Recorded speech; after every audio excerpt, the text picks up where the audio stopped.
Understand you soon, it won't be long. Keep on, keep running.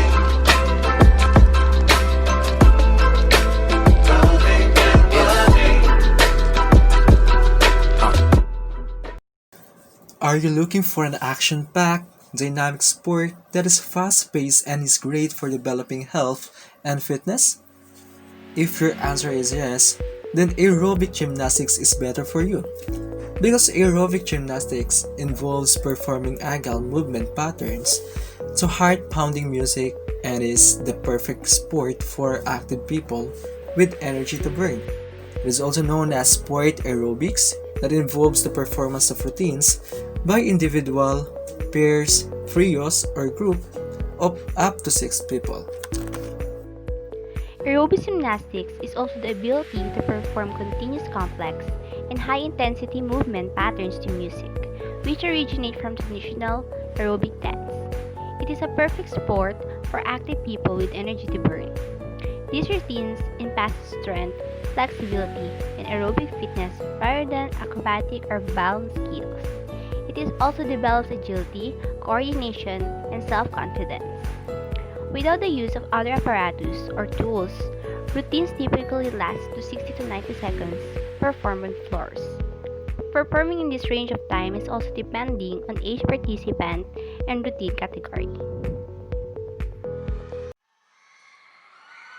It is SEA Games 2019 Kabamila. It is our coverage of aerobic gymnastics. Mix Bustos and Coach Nico Ili on call for today. And our first pair is composed of Charmaine Dular and Carl Joshua Tangonan from the Philippines.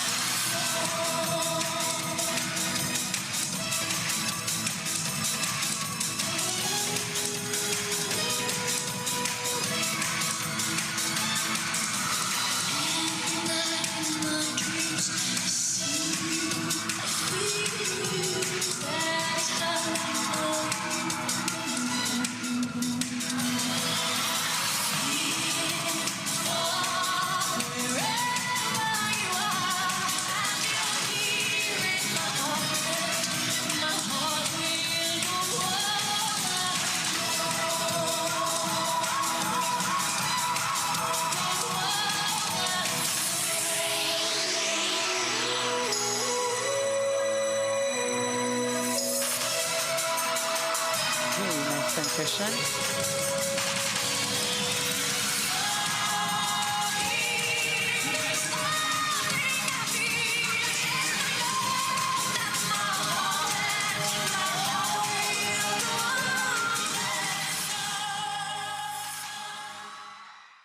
Physical fitness.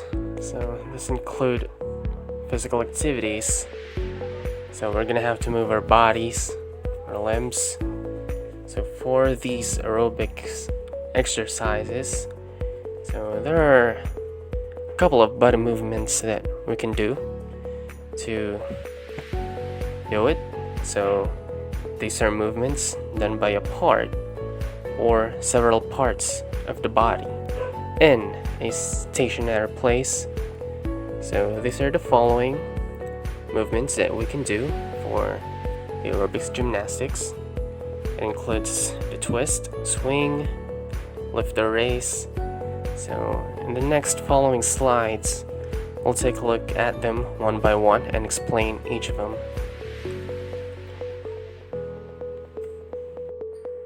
Bend or flex. Bend or flex is a type of body movement where you stretch and curve some of your body parts. Ang bend or flex ay nakakatulong para magkaroon tayo ng malakas at flexible na pangangatawan. It can also reduce some stress. Ang ilang benefits nga ng bend or flex ay yung pakalmahin ng pag-iisip and also to soothe the nerves. Ang flex or flexing ay mahalaga lalo na pagkatapos mo mag-workout or exercise dahil nagbibigay ito ng tension sa ating muscles and also helps bring blood to your muscle. Flex or flexing is also a good way from recovering from an injury. Ang nakikita nyong litrato ay isang halimbawa ng bend or flex. Magagawa mo ang body movement na ito before, during, and after doing some exercises. The second body movement done by a part or several parts of the body in a stationary place is what we call lift or raise, wherein it will showcase two different positions with a common characteristic, which is a non-locomotor body movement in aerobic gymnastics. The first one is the lift. We will lift our whole body using one arm only, but you will do this in a sideway position. While we are lifting our body, our one leg will be our support, enable us to balance ourselves. We will put our another arm in our waist, while the another foot will be on the top of supporting feet, followed by we will raise both of these simultaneously. While our lifting arm and supporting leg will on the same position and didn't move. The second position is what we call the raise. From the word itself, we will raise our thigh, leg, and feet while we are lying on a flat surface. Then, we will raise this higher than the first step.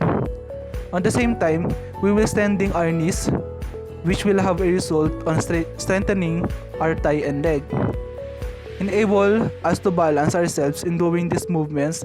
We will use both of our arms in supporting and giving force to our body to raise. Stretch, extend, or straighten. Stretching or extending, straighten, is done by straightening or extending any part of the body from the joints and limbs, especially beyond normal or proper limits. So, why stretching is important?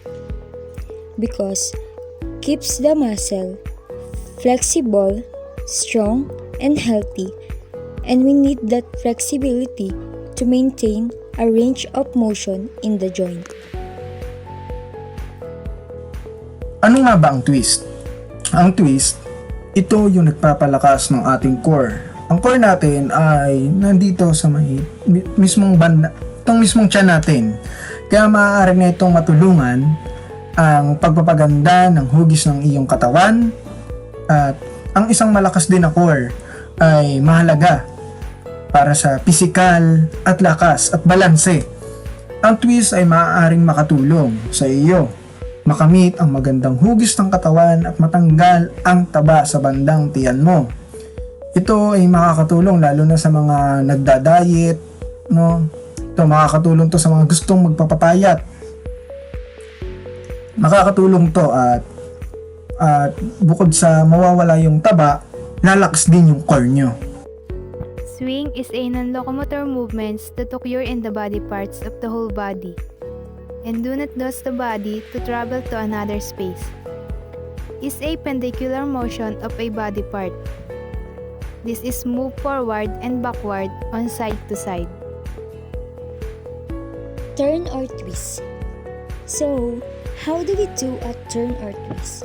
You do this body shape when you turn a part of your body to form a curl or spiral shape while the body is fixed. Then, that can help our body with some benefits. First, doing the turn or twist every day will help you burn calories, be in better shape, lose belly fat, and improve balance. Second, it reduces the risk of cardiovascular disease like stroke and heart attack by burning calories and using up stored fat in your tummy area. Last, it also strengthens the lower back. You may not think much about simple body movements like walking, bending, or kicking a ball. However, fundamental body movements are the building blocks necessary for more complex physical activities. Playing sports, exercising, and dancing all require a command of simple, fundamental body movements. And there are three main categories of fundamental body movements. But what we are going to discuss to you is all about locomotor movements. Locomotor movements are defined as movements that travel through space or carry weight from one location to another. The act of using movement to shift weight from one place to another is called locomotion. Walking. Walking is a more dense way to get around. Walking at any speed is a way to improve your fitness, burn calories, and reduce the health risk of inactivity. You get even more benefit for health, fitness, and weight loss by walking at a brisk walking pace that puts you into the moderate intensity exercise zone. You can learn to walk faster by using the right posture, right motion, and strength. Expert recommended a brisk walk for 30 minutes per day, 5 or more days per week to reduce health and risk. Running is a method of terrestrial locomotion allowing humans and other animals to move rapidly on foot. Health benefits of running: help to build strong bones as it is a weight-bearing exercise, strengthen muscle, improve cardiovascular fitness, burn plenty of kilojoules, help maintain a healthy weight. So first up, running. What we need to remember is we are going to pump our arms as we run.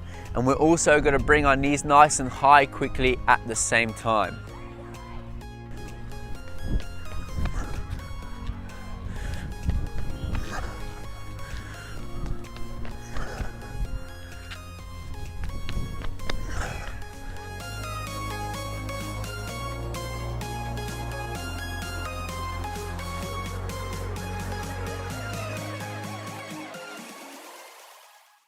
Hopping means jumping with one foot and landing with the same foot.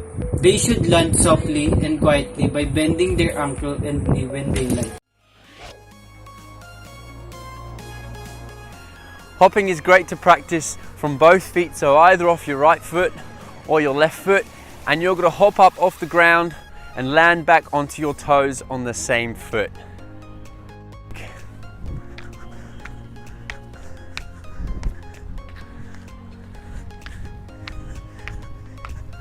And my left leg.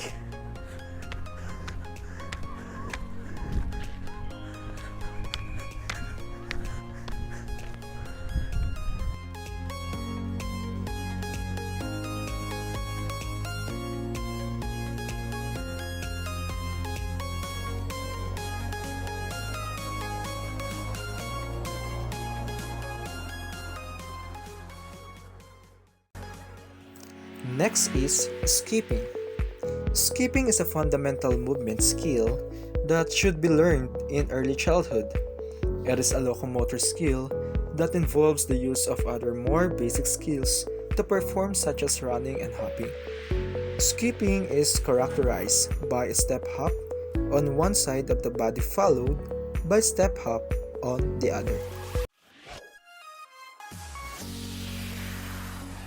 So when we're skipping, we're going to hop off one foot, land back on the same foot, and then switch feet. Remember to use your arms to help you to hop and skip nice and high.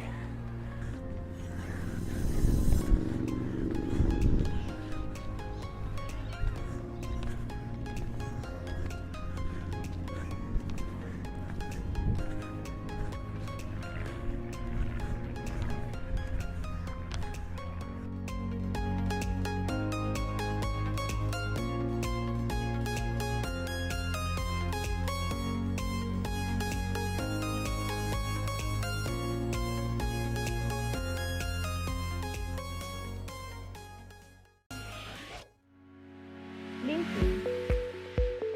Jumping or leaping is a form of locomotion or movement in which an organism or non-living mechanical system propels itself through the air along a ballistic trajectory. Jumping is also a key features of various activities and sports, including this long jump, high jump, and show jumping. Why can be important to leaping exercise? Because the purpose of jumping is to add an element to explosive power to enhance your body. Explosive power is that the rate at which you exert force. Jumping builds explosive power because you can exert maximal effort. are the physical qualities in relation to strength, agility, and fitness.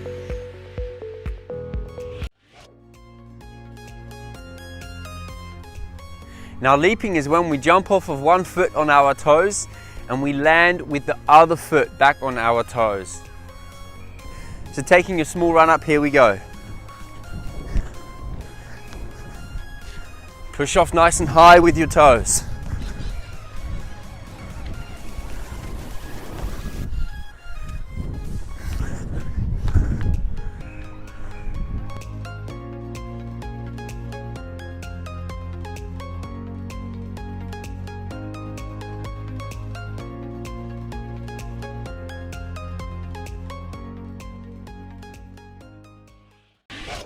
Jumping, a spring on both feet and landing one or both feet. The body is in between the push-off and the landing. So jumping is when we keep our knees and our feet close together and we're going to jump off both feet at the same time, landing back on our toes. Feet together. Use your arms to help you jump nice and high. You can also jump sideways. Keep those feet and knees together.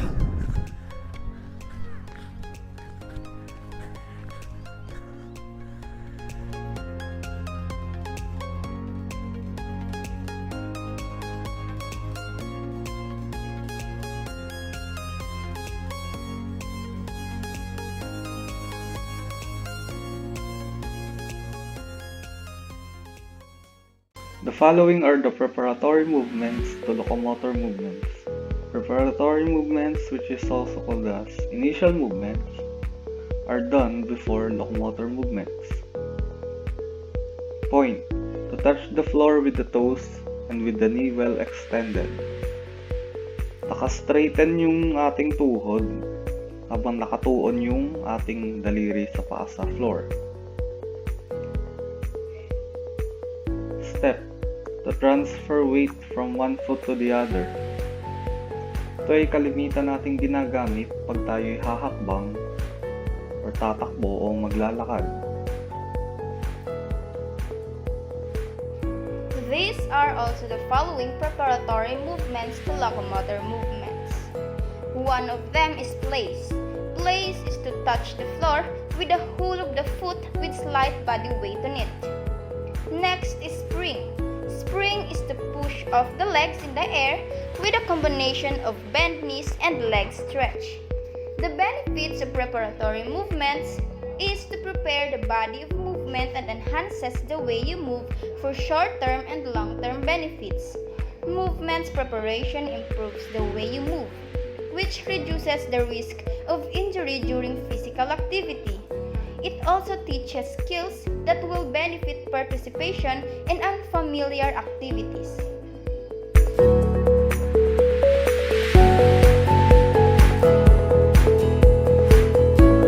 Understand you soon, it won't be long. Keep on, keep on.